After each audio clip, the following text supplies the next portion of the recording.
भाई सध्या ठाकरे बंधू एकत्र येण्याच्या चर्चा सुरू आहेत आणि अशातच तुमचे शिवसेनेचे माजी खासदार आणि नेते गजाननभाऊ कीर्तीकर यांनी देखील असं विधान केलं होतं दोन्ही ठाकरेंबरोबर एकनाथ शिंदेंनी देखील एकत्र यावं असं त्यांनी विधान केलं होतं. आणि दुसरा एक मुद्दा त्याला सोडून की शिंदेंची शिवसेना ही भाजप प्रणित शिवसेना आहे असं ते बोलले होते.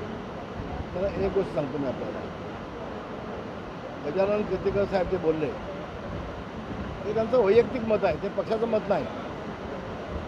त्यानंतर त्यांनी मला फोन केला होता, माझं त्यांच्यावर बोलणं झालं, माझी चर्चा झाली. मुंबईत गेल्यानंतर आम्ही दोघे बसतो आहे, मी साहेब गजाभाऊ आम्ही तिघे बसणार आहोत. आणि जे गैरसमज झाले होते ते सगळे गेले निघाले, झाली माहिती होतं. त्यामुळं तो जो विषय आहे तो त्यांचा वैयक्तिक होता, पक्षाचा नाही. एक गोष्ट मी आपल्याला सांगतो की उद्धव ठाकरेसोबत कोणी जाणार नाही. उद्धव ठाकरेंचा सहभाग सगळा कारभार आता संपलेला आहे राजकीय. हम दो हमारे तीन एवढंच शिल्लक राहणार आहेत. ते मी अनेकवेळेला बोललो आहे. पण ठाकरे ब्रँड आता आमच्याकडे आहे. शिवसेना प्रमुखांचे विचार आमच्याकडे आहेत. शिवसेनेचं नाव आमच्याकडे आहे. शिवसेनेचं सिम्बॉल आमच्याकडे आहेत. ठाकरे ब्रँड आता आमच्याकडे आहे. आणि ज्या उद्धव ठाकरेंनी बाळासाहेबांच्या पाठीत खंजीर खुपसून काँग्रेससोबत सोगी केली, त्या उद्धवकडे ब्रँड कसा असू शकतो? ठाकरे ब्रँड असू शकत नाही. मला एक सांगा हो, राज ठाकरे जाणं न जाणं त्यांचा विषय आहे.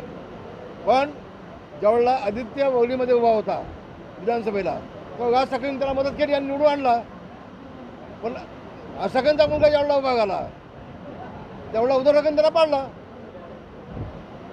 हे सगळं लक्षात घ्या ना तुम्ही.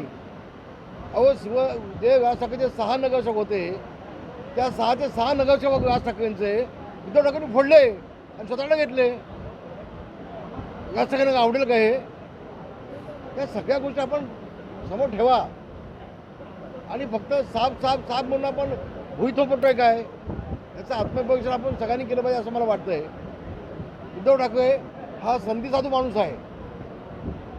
आणि राज ठाकरेंना सगळं कळतं हे ना, सगळं कळतं की. बोला भाई दुसरं सुरत आणि त्यावर यांनी विधान असं केलं आहे सुप्रिया सुळे यांनी की कार्यकर्त्यांना विश्वासात घेऊन जो काही निर्णय व्हायचा आहे तो होईल आणि कार्यकर्त्यांच्या मनात जे आहे तेच होईल असं त्या देखील म्हणालेलं आहे. म्हणजे तुम्हाला काय म्हणायचं आहे नेमकं?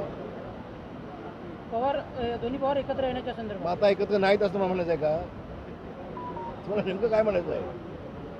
मी त्यांना खूप शुभेच्छा देईन. पण शेवटी शरद पवार साहेब एक ज्येष्ठ नेते आहेत. अनेक उन्हाळे पावसाळे त्यांनी पाहिलेले आहेत. दिल्लीचा अभ्यासस्थान आहे. असं होत असेल तर शुभेच्छा माझ्या त्यांना, खूप शुभेच्छा. धन्यवाद.